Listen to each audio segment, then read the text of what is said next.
is my shepherd, I won't be wanting, I won't be wanting.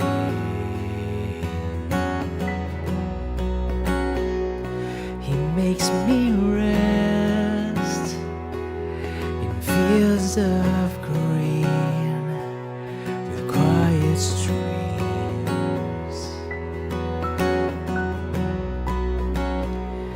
Even though I walk through the valley of death and dying,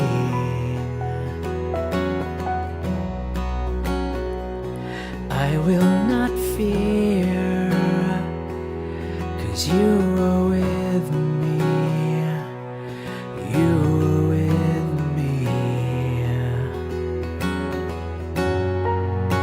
Your shepherd's staff comforts me.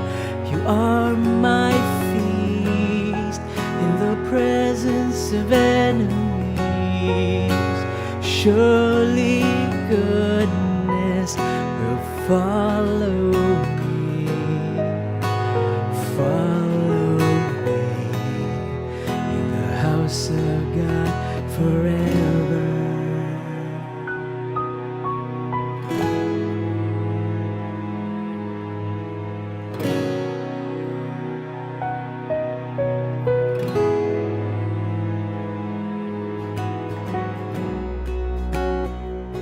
God is my shepherd, I won't be wanting, I won't be wanting.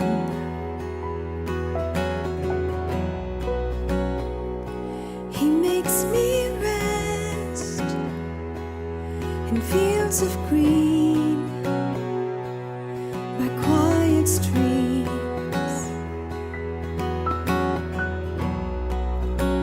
Even while I'm walking through the valley of death and dying,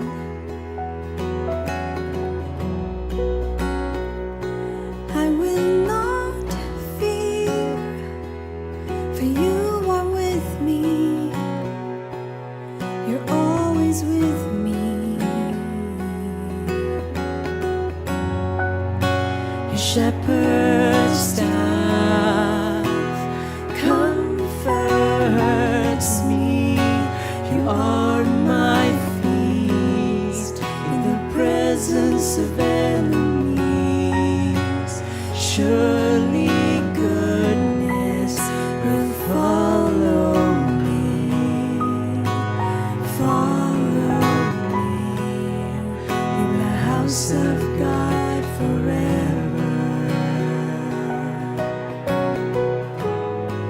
In the house of God forever. In the house of God forever.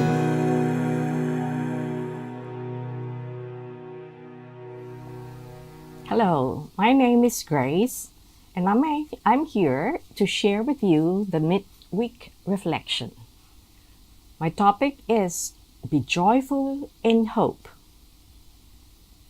As Paul was facing death, he penned a letter to the Romans encouraging the believers, be joyful in hope, patient in affliction, faithful in prayer.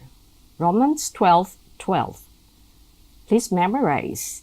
Be joyful in hope, patient in affliction, faithful in prayer. Tim Keller says there's nothing more practical for a sufferer than to have hope. The erosion or loss of hope is what makes suffering unbearable. We use the word hope quite casually. I hope you get well soon. I hope you'll pass the examination. I hope it will not rain. In this sense, hope means more like a wish. Yes, hope is a desire for something good to happen. But for biblical hope, its strength lies not on the strength of the wisher's desire. Its strength is in God's faithfulness. Hope is a confident expectation of what God has promised. It describes a certainty. Biblical hope not only desires something good in the future, it expects it to happen. What do you hope for at this time of the pandemic? And what has God promised that should make you remain hopeful? The beautiful words of Annie Flint in this song remind us, God hath not promised skies always blue, flowers strewn pathways all our lives through. God hath not promised sun without rain, joy without sorrow, peace without pain.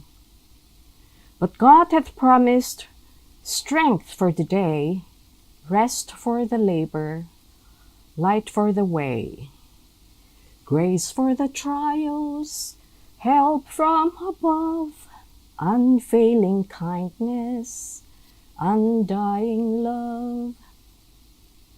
In this time of uncertainty, hoping in God does not come naturally and easily.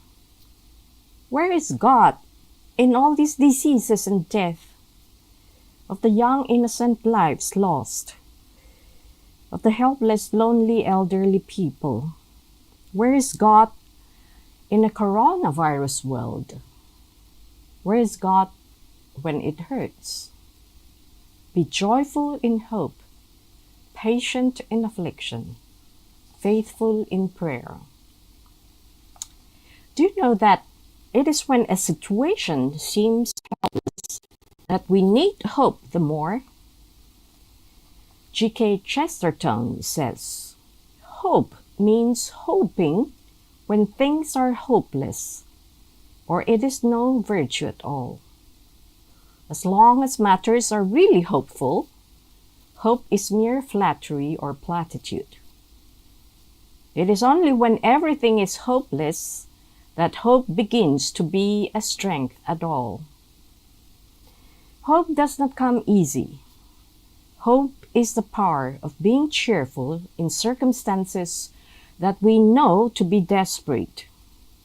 When one despairs to the point that there is no reason to hope, that's when hope shines the brightest. Exactly at the instant when hope ceases to be reasonable, it begins to be useful. Are Christians more hopeful than others? Well, for one, faith and hope are intertwined. Faith is believing. Hope is anticipating. As Moltmann writes, hope is expectation of things which faith has believed to have been promised by God. Hope is expectation of things which faith has believed to have been promised by God. Hope is the foundation upon which faith is the foundation upon which hope rests. Faith is the foundation upon which hope rests, while hope nourishes and sustains faith. Faith produces hope, and hope grows our faith. What are the signs of being hopeful? In Paul's prayer for his Colossian friends, he mentioned three things: endurance, patience, and joy. Endurance, or fortitude, means not only the ability to bear things, but the ability when bearing them to turn them into glory. That is, the ability to deal triumphantly with anything that life can do to us. Endurance. Patience, on the other hand, is patience with people.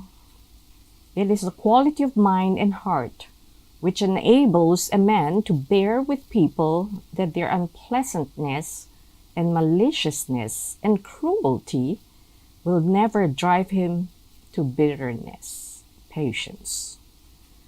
Hope also makes us joyful.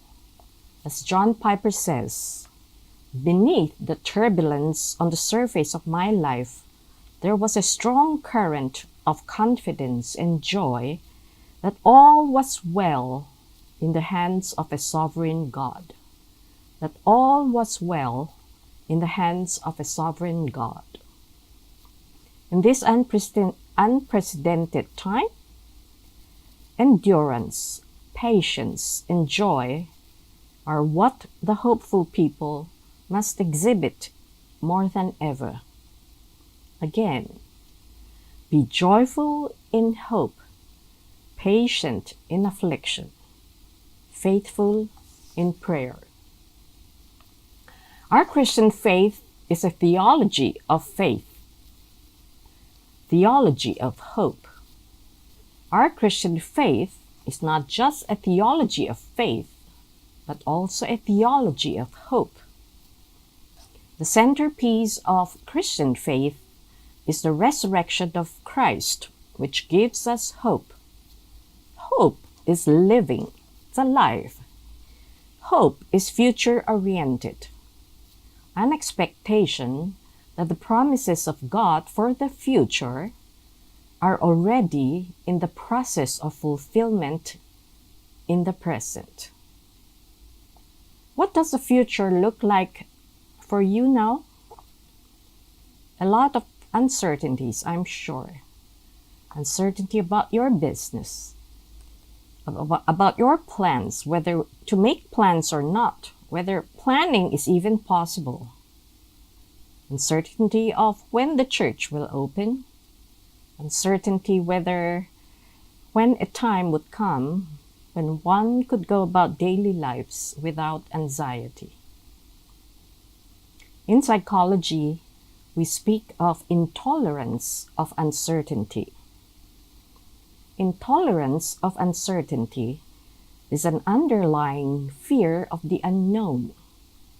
Anything unpredictable, ambiguous, unfamiliar, and unknown is interpreted as threatening, a feeling of great distress and discomfort. Optimism is oftentimes self-deception. Positive psychology is believing too much on oneself. But Christian hope is different. It is hope in God. Our God is the God of hope.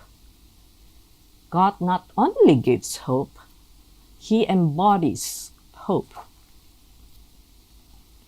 In The Divine Conspiracy, Dallas writes about the restoration of all things and why we must see a future. Why we must see a future. To live in the kingdom of heaven, we need to have fixed our minds, in our minds, what our future is to be like. To live in the kingdom of heaven, we need to have fixed in our minds what our future is to be like. We want to live fully in the kingdom now. And for that purpose, our future must make sense to us. With joyful anticipation, our future can be incorporated into our life now, and our life now can be incorporated into our future. In other words, look at the present time with the future in mind. Even as the road ahead seems gloomy, as the daily grim news forewarns, look up. Keep your hope high. Have faith in God, our God who is full of grace, mercy, love, kindness, and abundance. Be joyful in hope, patient in affliction, faithful in prayer. And through this journey, speak to yourself often. Be still, my soul. In every change, He faithful will remain. In every change, God faithful will remain. May the God of hope fill you with all joy and peace as you trust in Him, so that you may overflow with hope. You may overflow with hope by the power of the Holy Spirit. May your life demonstrates the brand of hope. Amen. And thank you.